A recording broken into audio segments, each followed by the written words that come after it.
Hello and welcome to the Life Wisdom Podcast. Today we have with us NiCole Guiliani. NiCole is a Master Transformational Coach, a trainer of NLP, and a keynote speaker. She helps professionals heal old wounds, overcome self-sabotage to build trust, master communication, and boundaries for meaningful relationships.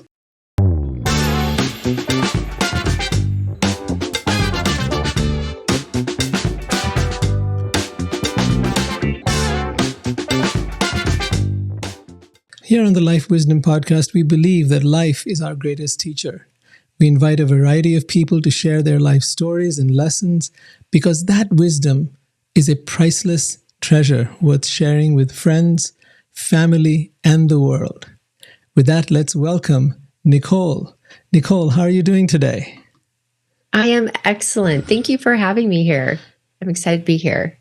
What got you into all of this? What was the thing that drove you in your life? And the big thing that drove me to get here, whenever there's like this great change or transformation, I believe there's a decision point. And I'm going to give a little bit of a backstory of where this came from. I didn't, go to school right when I was 20 and decide I wanted to become a coach. Like I said, I needed my own personal growth journey.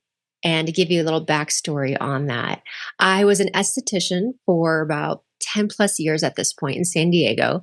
And it was great. I had my own business and started my business when I was 24. Right around 34, I remember kind of waking up and I went, oh, I don't want to do this anymore.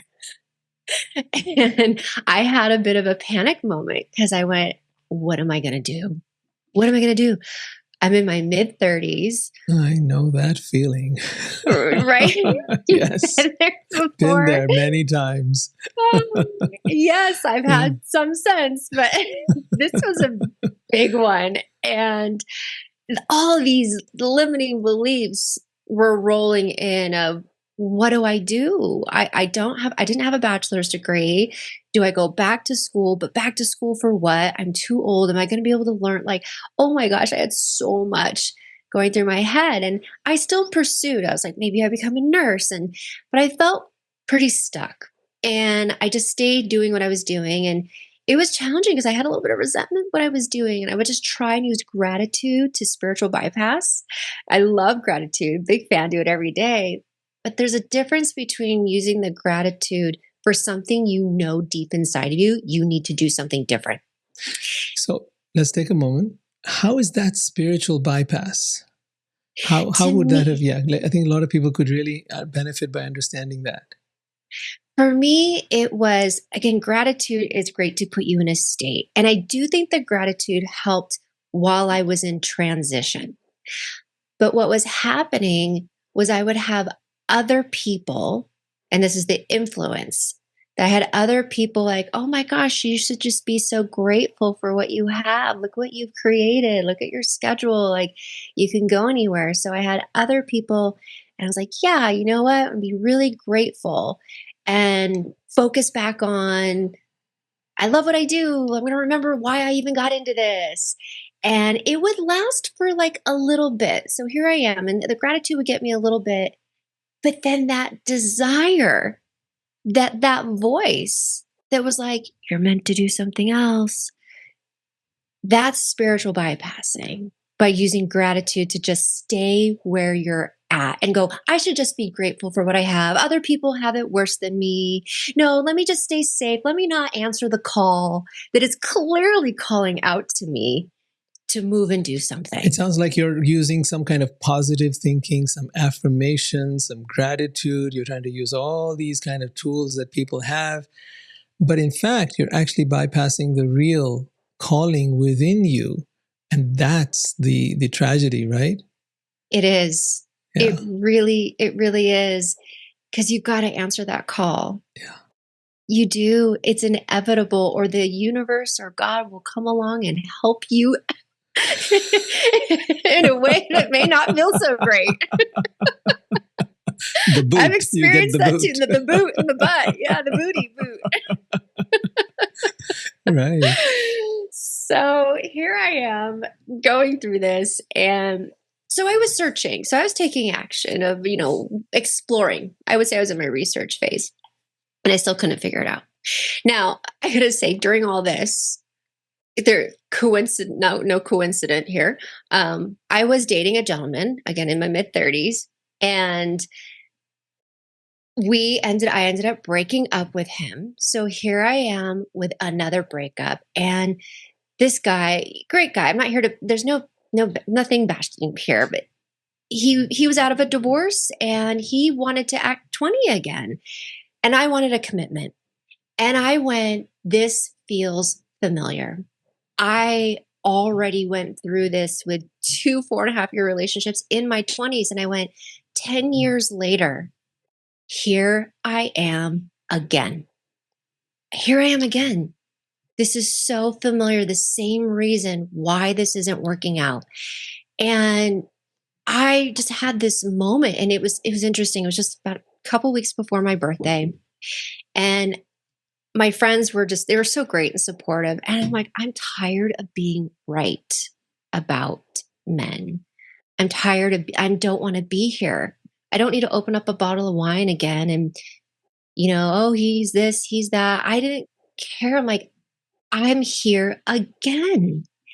And that's when I had a bit of a wake up call. Yeah, but before you go to that call, I want to find out the commitment part. It was very important. I think a lot of people also need to understand that they might be in the same situation where they're not getting that commitment. And I think the tendency is to then blame it on men, on to say, Correct. Men are like this, and or to say that I'm such a loser, to turn it one way or the other. Yes. What was the wake up call, and what did you understand? It was such a meaning. We like to do a meaning making, and I didn't need to blame him. I didn't need to be right. I didn't know his behavior's this. To me, I went, and it's interesting because I didn't know what I know now then. I did not know what I know now. I know now what it was, and I'm thankful. So I am thankful that the commitment. What I learned later was maybe I've got to look into myself where I'm not committing. Where am I not fully committed? And instead of projecting it out there, it was time for me. And that was my aha. I was like, I think I'm the common denominator in this thing called my life. And I think it's time. It's such a great moment. Start to, right? It really was. And it took me a while. I am the common denominator of my life. My life. It's not out there. It's not somebody else. It's right in here. It's here. Wow. It's here. If this is happening again and again, I'm the common thing. And so it really was that wake up. I went, I think it's time for me to really explore. And I don't mean read another self-help book. I did a lot of that. I was very much into spirituality, but personal growth is actually a little different to spirituality to me. And really looking at what I learned, my programming, my beliefs, like really looking at where did this all come from, and doing that deep dive. And that's when I had found this training. It was a personal growth seminar, 4 days. And the first day was my birthday. And so I said, this is my birthday present to myself. I'm going to go all by myself. I didn't even tell my friends what I was doing because I didn't know what I was doing. All I knew was I needed to do something different. And it was so uncomfortable for me to go by myself. I am, believe it or not, naturally, I used to be very kind of shy and didn't want to talk to people. And I'm like, I'm going to go and do this. And this is going to be so uncomfortable. It's going to be great. And it was. That is such a revelation. I think anybody who knows you now, as I do and other people do, they would be like, who are you talking about? That's not NiCole. I know people like, shy? You're not shy. Like you've bold seen and you confident. On stages. You're confident. You're like, you command the stage, now. And you're a person who comes across with the utmost of confidence and vulnerability and, so many things that, oh, wow, it's been quite a change then. It has been. Quite a transformation. As an esthetician, I was in my little dark room with just one person with the nice music and the lights and just one person at a time to being on stage of all these How did you go people. from there to there? I did the work. All right. I did the work. The work works if you work the work, and it wasn't necessarily easy, but I knew in that moment I had this desire for something more. And there was no more blaming. It was like, okay, I've got to step up and do this. This is going to be my responsibility. I did. I went to this training and it was eye-opening to learn about how we create our reality. And I remember being at this training, and at the end of the 4 days, they promote a future training, right? Okay, I get it. It's business. And before you go there, what was the training itself? Because, NLP, so neuro-linguistic programming. Yes. That was it. And in a nutshell, it's the language, our language, whether it leaves the head or out of your mouth, right, that creates our reality. It doesn't describe your reality, it creates it that way. Yeah. And that was a big shift of, oh, my words, my perception, my interpretation of what's going on out there is it big? And how am I evaluating the world around me? If I keep evaluating it the same way, well, I'm going to get the same results. And that was such an aha moment, even on that first day. I think you need to explain that a little more. If I'm evaluating the world a certain way, it's going to keep on occurring exactly as I declared it to be. Declare it to be, exactly. There's a declarative element. There's something that I'm saying, this is what the world is. The world is full of cheaters. The world is full of people who don't want to commit. The world is full of XYZ, whatever you want to put in there. Yes. If you have any further insight on that, tell us, because I think there's something powerful here. Yes. It's, when you really look at, and this is what I mean by doing the work of, what is my attitude? What have I been saying? Let's just take the men, for example, because I kind of start there. That was kind of like the straw that broke the camel's back, right? Besides the career thing. And what was my beliefs? What did I see mom and dad? What did I learn about love? What do I even think love it? How will I even know when I feel loved? How do I feel loved? These were things that I just didn't even put conscious awareness to explore, and was just kind of moving through life shooting from the hip. And when I really started to look at those beliefs or attitudes, or when I visited my past and I was like, what do I perceive? How am I interpreting my past? Am I learning from it? Or am I staying self-righteous that, men don't want to commit? Well, it's a self-fulfilling prophecy. You're going to keep attracting just that. You will be right. I learned your unconscious mind's job is to make you right. And I sure was right. And I didn't want to be right anymore. I wanted to be happy. I wanted to change that. And that's where I went, I've got to change my insides. This is very exciting. Hold on. I didn't want to be right anymore. And that's what the unconscious mind is doing, you're saying, right? Yes. Right? Right. You want to be right? Your unconscious mind's job, one of them, is to make your beliefs a reality. To keep validating them, to keep fulfilling them, to make sure that, what I believe is true. 2 + 2 is 4. Or rather, shall we say 2 + 2 is 5. And since I believe that, then therefore I have to keep on affirming that 2 + 2 is 5. Absolutely. And that was eye-opening. That was eye-opening for me to really look at that and go, because some people want to hold on to it. They want to, but no, my past is, but no, what they did. Okay, we get that. But if you stay there, you let your past dictate your future. And that's part of the problem. And so it was learning that you can let that go, and how to let that go. And truly, so that you can move towards what you want, to have a different experience of reality. And it's uncomfortable because with the unconscious mind, we want to move towards what's familiar, even if what's familiar isn't what you want. Because I want a relationship, but I kept getting the self-sabotage of uncommitted. So I had to move away from what was unfamiliar and step into a new familiarity with repetition. And that took some practice. And I had to get clear. Well, what do I want? Even though I hadn't experienced it yet. This is so common when I work with clients. They're like, but I don't believe it can happen for me because I haven't had it. I said, yeah, you haven't had it yet. You haven't had it yet. That doesn't mean that you can't have it now or in your future. So what are we going to do about it? You said something in between there. Familiarity with, what was the word? Practice or with repetition? Familiarity with you. So you had to actually start creating something new and then start doing it repeatedly. Is that what you meant? Yeah. Yeah. That's one of the steps that I did. And, something that I did was, what does it feel like when I feel vulnerable, like loved by a man just for who I am? What is that raw love? Could I love myself first? Sometimes you have to start there. And I was like, yes, I love myself. And what does it feel like to have that exchange of raw love and really bring in the visual? I wasn't attached to what the person looked like, but the feeling in my body. I had to, because so many times we live by cause and effect. Well, we're waiting for something to happen out here, right? That causes an internal effect, a feeling.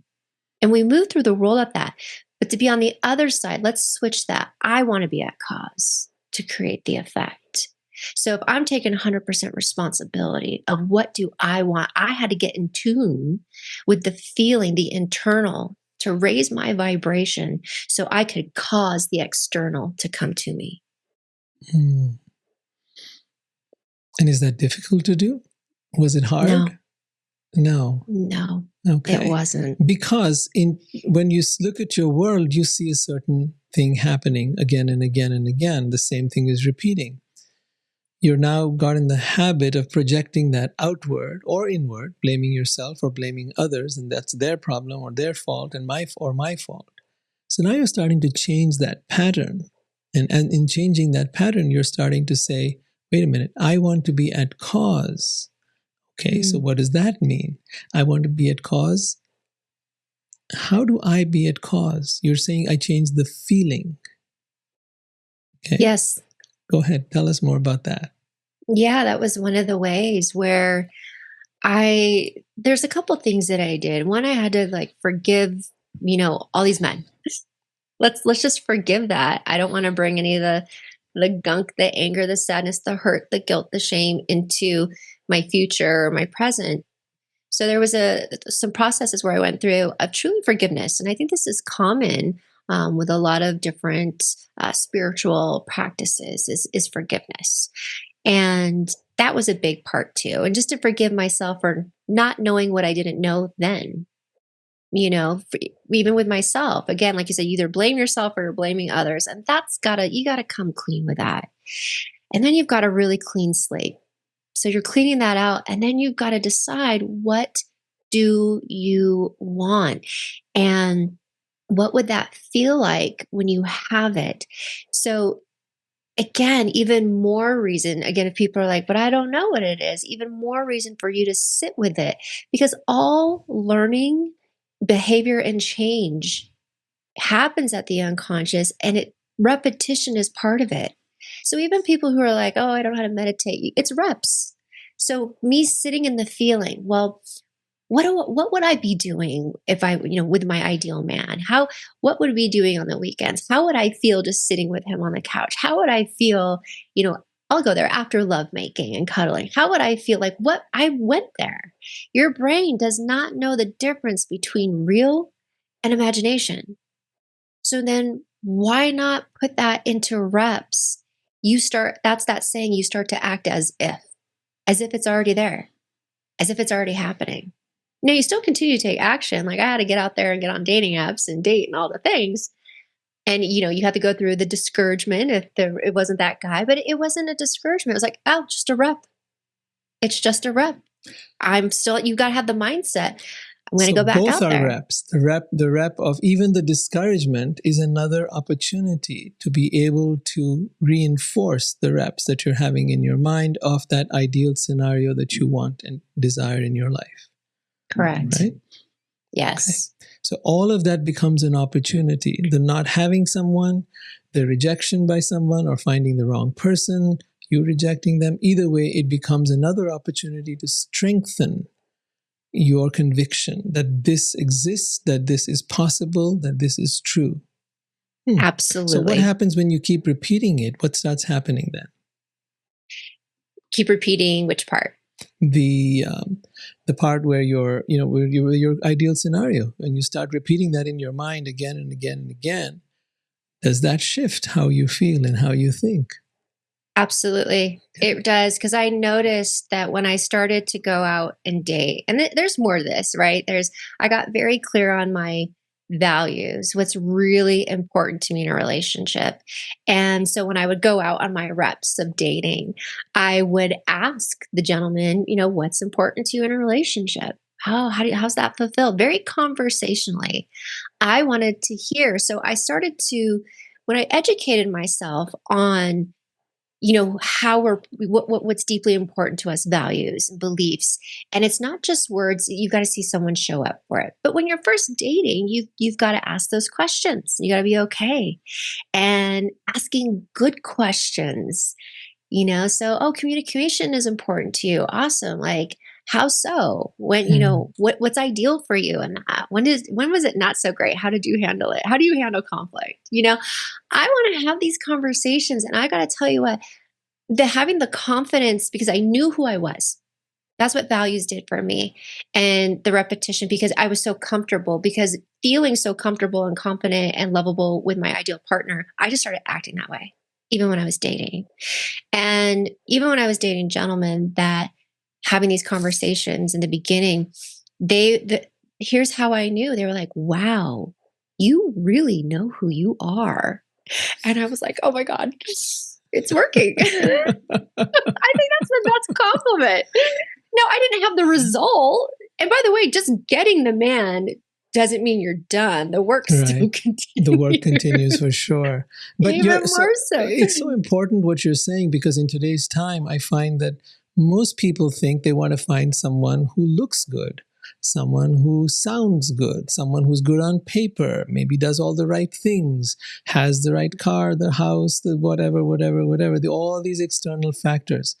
But it seems you were focusing on something entirely different. You were focusing on values. What were their values? What were their beliefs? How they showed up in the world? Things like that. And that's a radical shift. I think that very few people understand the importance of that. 100%. I think before it was, oh, they're good looking, they like me. Okay, let's see. Is how I moved through relationships. And when I got really clear that spirituality is actually very important to me, we don't have to have the same path, but someone who has that foundation for the long haul, because that's so high on the list for me, and personal and growth. And not just someone who, sometimes when I was, dating men, they're like, oh, you're like a shiny diamond. That sounds amazing. And then I would ask them, well, what do you do? And they're like, oh, I haven't done anything. And instead of staying and overlooking that and being, the rose-colored glasses, well, they're cute, I was like, no, thank you for this date, but no, thank you. And let's move on. And that was empowering. Yes. When I have a cute story when I go through, I would take little breaks and whatnot. And I got really, really clear. And I got on Hinge, okay? And Aaron hates this story, but I love it, my fiance. And I put on there, if you know what NLP is, if you know what HUNA is, who knows what HUNA is? Not many people. If you have a dedicated meditation practice, I'm just setting them up for failure, right? If you have a dedicated meditation practice, swipe. Otherwise, keep, or hit me up. Otherwise, keep going. I didn't need 100 ego likes. I did not need that anymore. I knew that it's kind of like, when you niche, like you don't want to go to a general doctor if you need brain surgery. You want a brain doc, a neurosurgeon, right? So I'm like, I'm going to be really specific to weed this out. And he was the first person to respond. And he goes, I have a meditation room.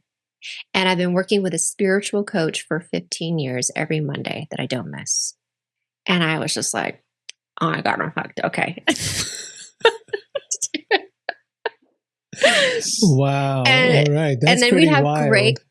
we had great conversations on it. Mm-hmm. Great conversations on it that was a deeper connection. And I think being able to, like I said, knowing your values, knowing what's important to you, and having clarity, you have more discernment, I and you think got to this, be okay yeah, and not with only not be that, you people are pleasing. discerning and looking at, how he's showing up in life, what he's Yeah, been doing consistently, not just what he would like to do, not just what he hopes or imagines or no, because you're already way ahead. So you want someone you don't want to be playing catch up with somebody. You don't want to have someone who you're going to train. He's not your little pet project. He's not your little puppy dog that you're going to train out of the box and get him to, stop peeing all over the house. He is. I stopped dating potential. Yeah, You so that's what a know, lot of folks do, dating potential. That's yes, that is absolutely true. You yep. And going, don't. I hope he's going to change for me because he sees how Mm-hmm, great I am, and then you're mm-hmm. waiting, and it He's not doesn't. going to And change for you. That's one thing you got to know. He is not going, he or she, whoever is now watching, but that person is not going to change for you. They're going to change for themselves. When they change, how they change is not going to be in your hands. And it could take them a few weeks, months, years, lifetimes even to be able to absolutely. make even the smallest change. Absolutely. And I wouldn't want someone to change for me so drastically when we're first dating, because Mm-hmm. it can almost feel like a dependency. And then Right. I was responsible. I want, for me, with all this work, that's a big part of it, is the responsibility to have that interdependent relationship, which is what I was looking for, right? Not, oh, he's all this, now I get to let go and I don't have to do it, or vice versa. I think there's a lot of like codependency that can happen. And for me, I really wanted, like, here I am, here's Aaron, right? We come together and there's that intersection, but we're both doing our own thing. We support each other, and then we nourish and support this relationship that we have together. And that's really what I was looking for when I was moving forward. Tremendous, tremendous clarity. Yeah. Yeah. But what's the alternative? What happens to most people, or what happened in your own past, or what happens to most people, in terms of when they don't have that interdependency, when they don't have someone who is really able to meet them where they're at? A lot of people, and I would too, I would stay. I would Mm-hmm. stay and hope that they would change. And then I would get frustrated and have resentment. But really, Resentment. the Yes. deeper, and then Resentment you comes start in. projecting, it's kind of like the rescuer's, victim savior little cycle there. Right. But really, if I'm being really honest, the resentment was against myself for Mm-hmm. not following through Yes. on my truth. And instead, it was easier to blame them for not being who I expected them to be. Right. Exactly. And that's really, each one of us needs to take responsibility for that, because what we've brought into our life is exactly what we asked for. Yes.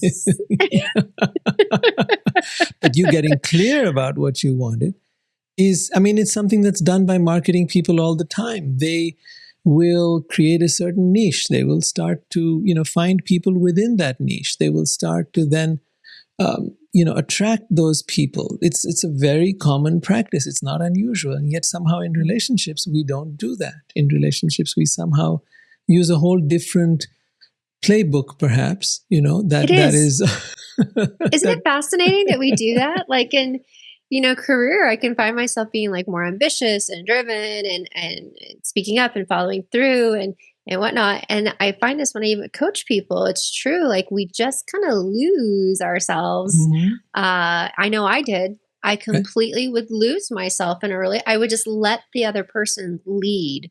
Mm-hmm. And not really use my voice. And so it's fascinating for me when I looked into that. I go, where did I learn that? Well, I got to go back to parents. Yep. I love my parents. Again, we're not blaming. It's just an observation of going, I see where this came from. We lose ourselves. It's such an important observation. What happens when you lose yourself? Either in a relationship or in a job or anywhere else, when you lose yourself, what happens? Oh, I felt so alone. Mm. I think I felt the deepest. It's interesting that you could be in a relationship and yet I felt more alone than I ever have. Because that's what lost feels like. That's what lost feels like. You feel alone, like you can't get out. So I find that this happens to most people. They want to find someone, who they can love. They want to find a partner in their life. But when they find the partner, they lose themselves. And when they lose themselves, then they resent the partner and then they want to get out of that. And then when they get out of that, they're back to being alone. And now when they're alone, they want to find a partner. Because when they were in, they wanted to get out. When they're out, they want to get back in. And then they repeat the cycle all over again, the cycle of, losing yourself. So how do you not lose yourself? How do you stay in those two circles that you described, where you really are two individuals, but yet you're interdependent on each other? For me, it was getting back to or knowing, having a purpose again for myself. During even all that transition, there was career going on, and then I said, the relationship thing, and we've been talking a lot about relationship. And to each their own. Even if your purpose is to be a mother and raise kids, that's great. But you also got to figure out what happens after they leave. Like, who are you? Who are you? Like, what value do you bring? Do you value yourself? I transitioned and became a coach and a trainer, and I got to really be purposeful and help a lot of other people. And I'll just, I even left being on stage for a while. And I'll admit, I was like, oh my God, who am I? I went through it again. I lost myself. I was in a great relationship, but I had left the career. Okay. So hold on a minute. I think you've jumped a little faster on the career path. I think that you got into where you studied this course of NLP. And then after that, you went on to become a trainer. And then, as I know now of you, you traveled intensively working, training people in NLP for many years, right? Many years, 4.5 years. Yeah. 4.5 years, right? 4 to 5 years. And was that a very intense experience for you? Absolutely. Absolutely. That was intense. So I'll talk about how, not to lose yourself in the relationship. But like I said, it was for me on my path, I did have purpose. I was very much in my career, kind of just very on fire. I was the lead. I was leading these seminars, really the one, like you said, commanding the stage and being there and teaching these people these incredible growth tools that I know worked for me. And that was very fulfilling. And it doesn't matter what you do for a living or kids or something, you've got to find some kind of purpose for yourself that lights you up. That's how you find yourself. So just because I was in the relationship with this great guy doesn't mean that I'd lose myself. I still had to work on me. I still had to go, I'm still on my growth journey. Okay, relationship is just one part of my life. It's not everything. Right. Because besides the voice in you had said to you, you're here for something else. You're here for something more. And you had followed that voice and you had then started to unravel all these different aspects, these learnings that came about and everything else. I mean, you commanded the stage. You were on fire. You were alive and vibrant. So then why did you step out of that? What happened? So another major transition, like you say, we have, I kind of woke up one day and I went, I don't want to do this anymore. Wow. I don't want to do this anymore.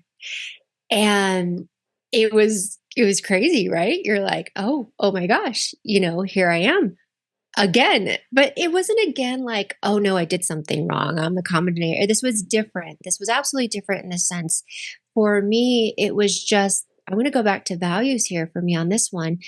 You have values in different areas of life, different in career, you have different values that you really make decisions based off of those. These are very unconscious. And if they're not fulfilled, you'll leave. You will. And what happened is, for me, nothing bad happened. Everybody was like, "Oh my God, what happened? There has to be a story why you left." And I'm like, you might like drama, but I don't have any for you. Keep moving. And I remember telling, my mentor and the president, I said, "I think I'm done." I said, I feel fulfilled, and I want to acknowledge the impact that this is going to have on you personally. We had such a great relationship, on the company. We were a small company, and there was just, everybody wanted our position, by the way. I had so many students, people would come up to me at the training and go, "I want to do what you do. I want to." So people are like, "Why would you leave?" But you've got to listen to that inner voice. It, I have so much life to live and experience. And in that environment, it was great, but there was this inner knowing, and I have nothing negative here, but I went, I don't think this is going to support my next level of growth. I'm not sure what my next level of growth is, but I just don't think it's here in this environment. Like, I want to go outside of this and explore more. And that familiarity of, I've had experience now. This is what comes with wisdom, with life experience. And I love the name of your podcast. And I said, I have been here before, and I know and have evidence that when I am courageous and I take action, I am going to figure it out. And something great is going to unfold, because I've been here before and it worked out amazing. That means it's going to happen again. And I'm going to trust that. I'm going to trust that. I think my biggest aha with life, it wasn't exactly like what I achieved. It wasn't about the what. My biggest achievement for me was the courage to know how to be in flow with my own destiny. So it really does take a lot of courage. Number one, to listen to that voice within. Firstly, just to listen takes courage, because it's telling you that a lot of things that you've cultivated or achieved or become, you need to let go of it, because it's constantly inviting you to reinvent yourself. It's constantly inviting you to go higher and higher and higher. But you say, "No, I'm comfortable here. I'm enjoying it here. I'm having a good time. I've got all these people who like me. Everything's working great." And then you shut it down. Yep. So that's courage, to listen to that voice, number one. Then the second is to actually act upon it. Correct. Right?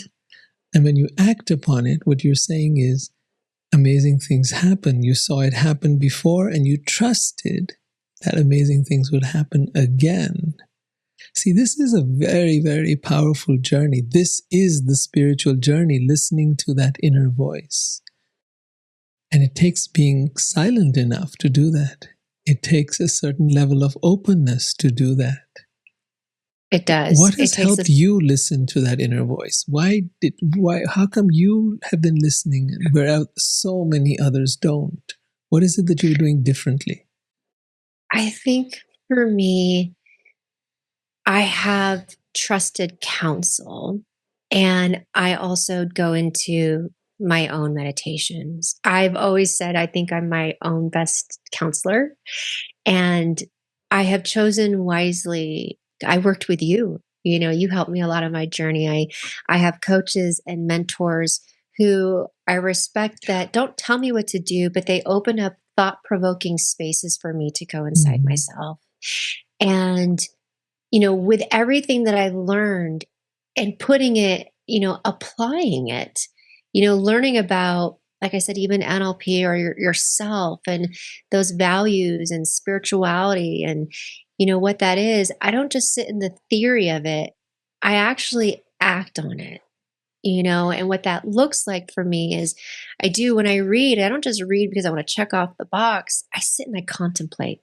I think contemplation is great. And then I sit in silence.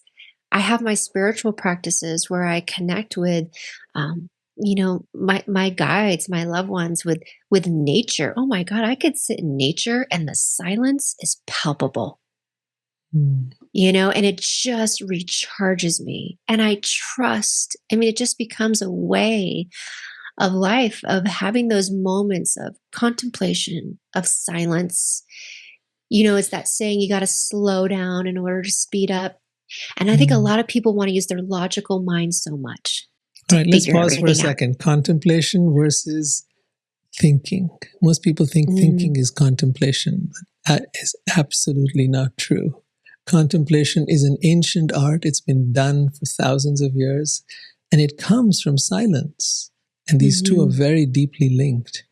Perhaps you could explain a little more about contemplation and how it's been for you and why it's been so impactful.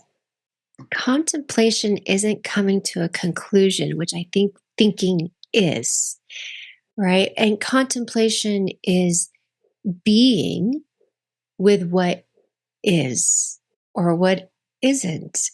If I can, hopefully I can explain that. And I would love for you to chime in.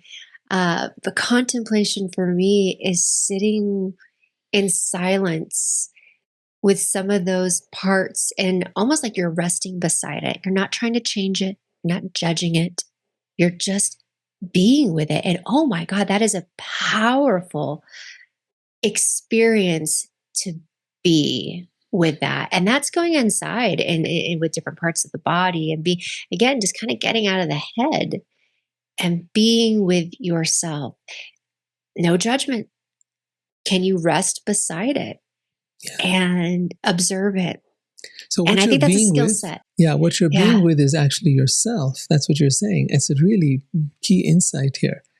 And what you're doing when you're being with yourself is when you're really in stillness and silence and being with yourself, what starts to happen is you start to open up doors and possibilities that your mind is not aware of, that your mind does not even understand or cannot even comprehend.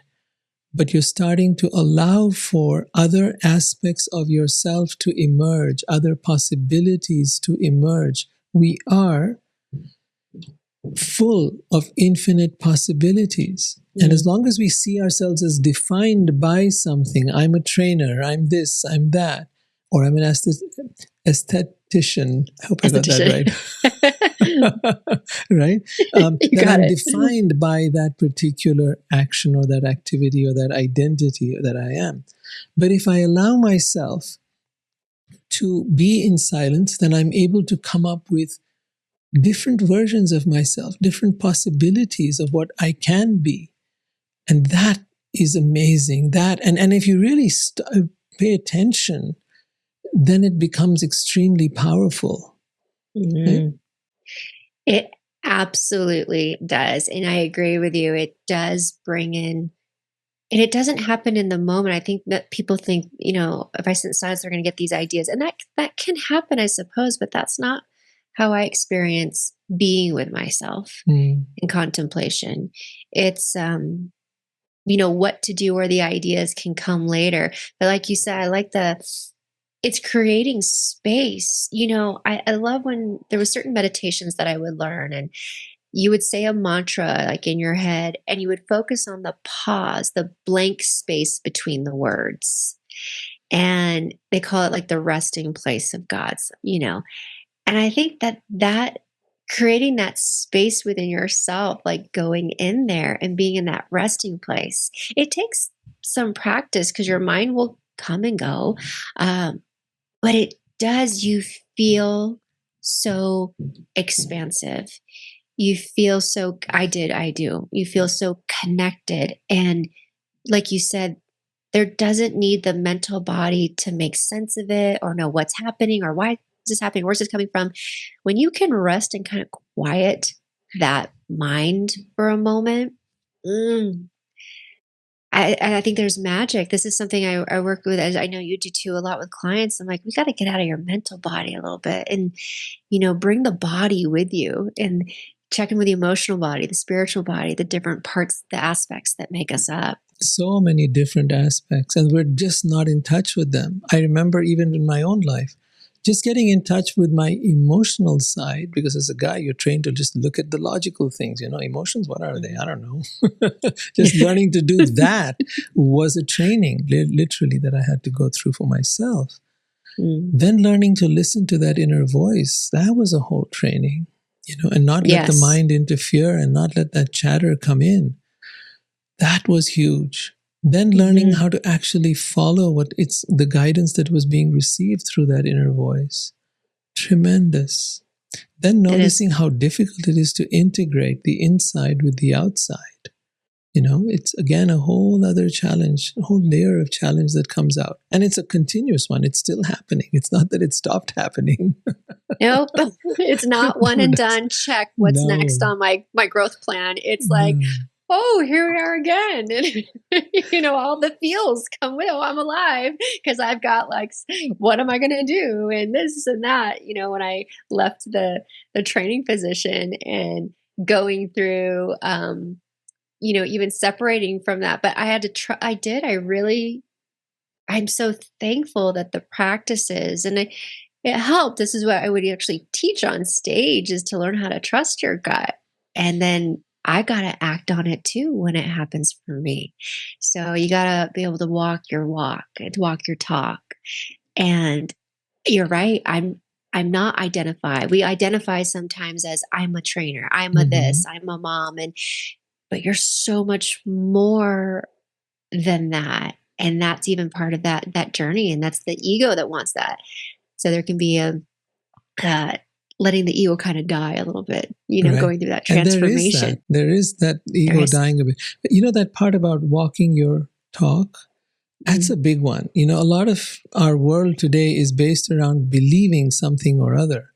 It's nice that you have beliefs. It's nice that people have, whatever, whether they believe in God or they believe in science or they believe in some politician or they believe in spirituality. It doesn't matter. The point is, are you walking your talk? Yeah. Are you living by what you believe in? Because belief otherwise is empty and meaningless.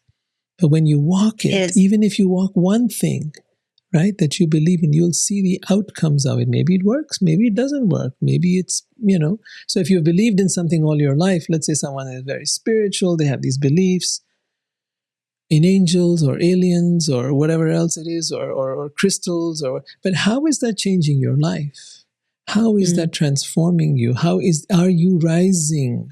Or are you just stagnating? Are you just getting stuck in your little mold and your bubble of doing this activity and that activity and going here and going there for workshops? Or are you actually growing? And what does growth look like? And what does it really mean? Those are questions we don't often ask. But maybe I'll ask you, what does it mean for you? I'm sorry to put you in the hot seat there. This is what we're here for. I love that you mentioned that because, we had mentioned earlier the term spiritual bypassing. So you can learn all these spiritual practices or like you said, believe in these certain things. But there's a caveat there. You have to put it into action. You've got to experience it. Learning comes from, okay, I've got some information. I need to go have an experience of it, get my hands in it and reflect on it with, what did I learn? What went well? Instead of, oh, it didn't work out. See, and then we make a story. So learning about it, on that journey, I think that's what really helped me too, because not everything's going to work out. And that's okay, but I'm not going to go, oh no, that means this about me, or I'm not good enough, or see, another one didn't work. No, all that crap has got to go. I'm sorry. Yeah. It's just got to go. It really does. But what it is you've got to put it into action. You've got to have an experience of it, reflect on it, and then go, how am I going to do it better? That's what I did when I got up and I did my first training in San Diego. I remember this. And I got up on stage and I totally fluffed I messed up my segment a little bit. And I was like, oh, I got whatever. And I got off and I had another segment and I did really great on that one apparently. And everyone was just like, okay, what'd you think? And as soon as I got off, I was like, I could do it better. I could do it better. I'm going to do it better. Instead of feeling so self-defeated, oh no, I screwed up. I made a mistake. So what? Right. Learn from it and go and do it again. But I think for the hiccup for people is maybe their fear of applying it. Because like you said, they want to stay safe, but we didn't come to earth to play safe. Yeah. Oh, I love that. I so love that. We didn't come to earth to play safe. Oh my God. No. If we could just get that one idea.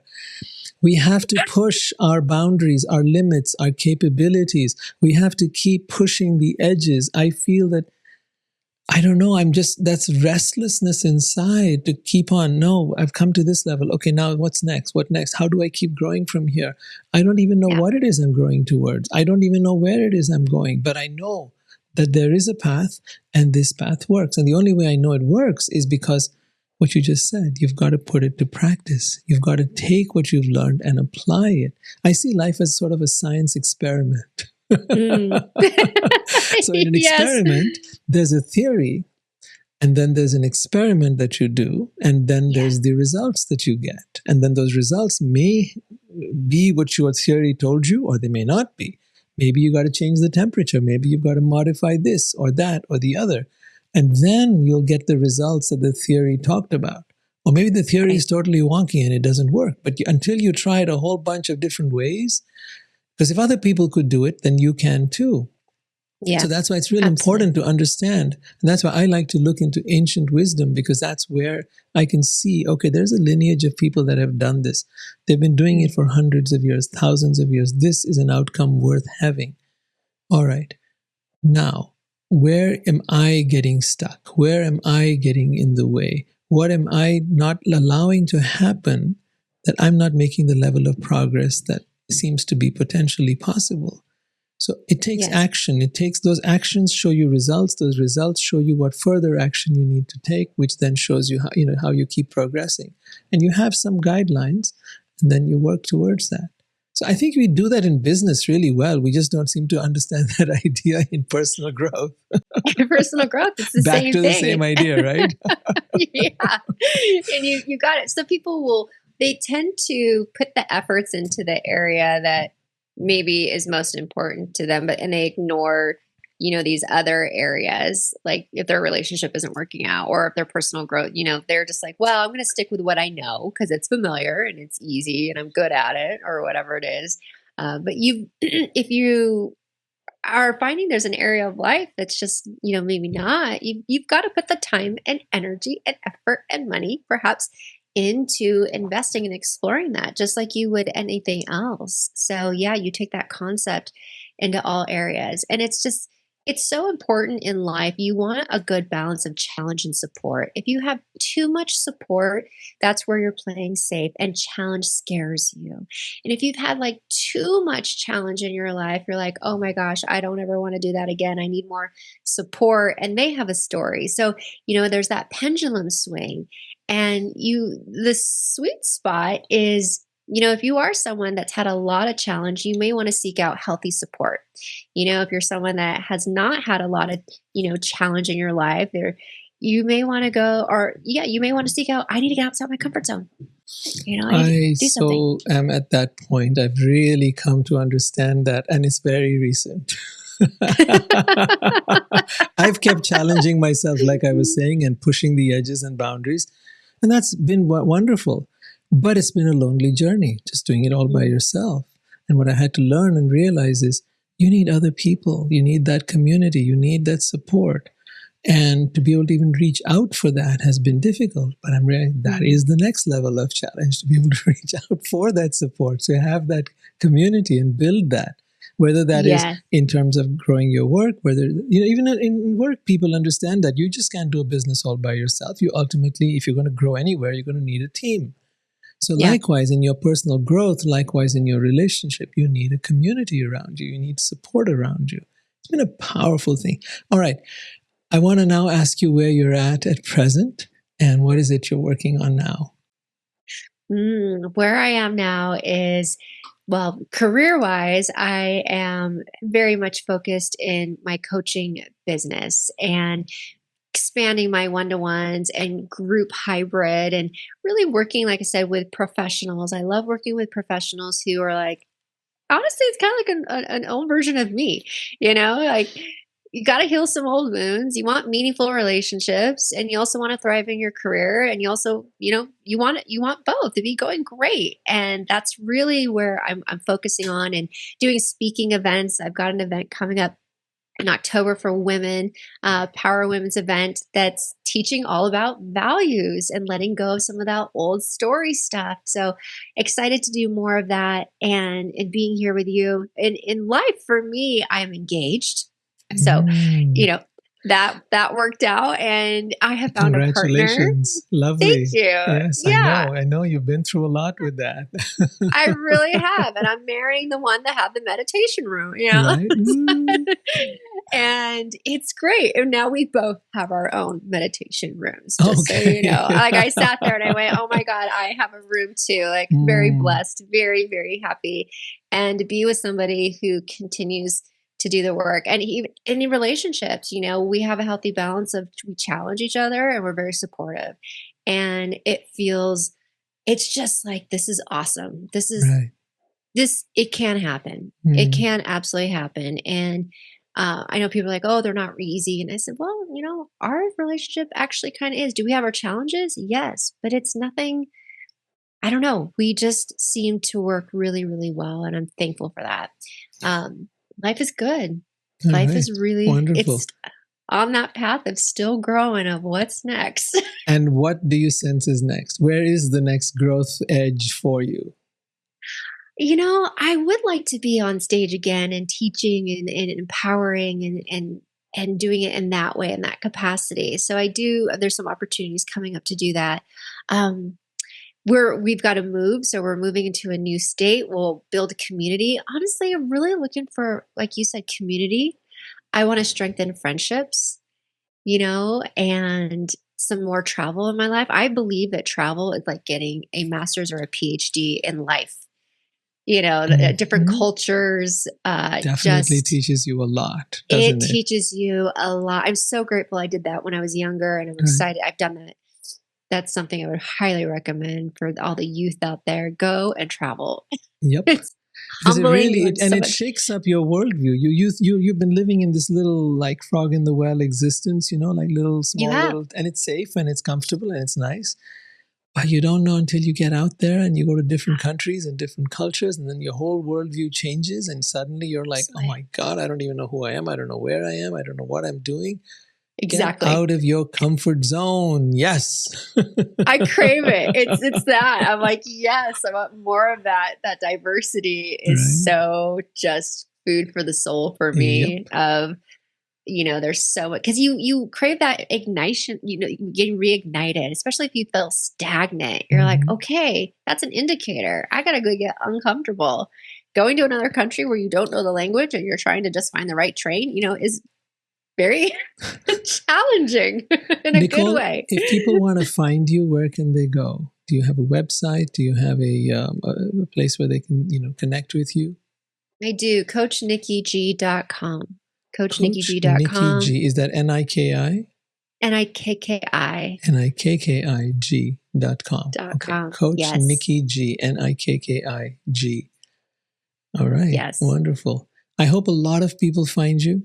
I hope you get all the success you desire and all the challenges you crave, and that your life moves in amazing ways, that you're married, that you go from engagement to being married, and I wish you all success in life. Thank you so much for being here today. It's been an honor. Thank you so much. Such a pleasure to have you here. And I look forward to more, maybe another time. We'll see. Yes. You never know. Appreciate it. Thank you so much. Appreciate it.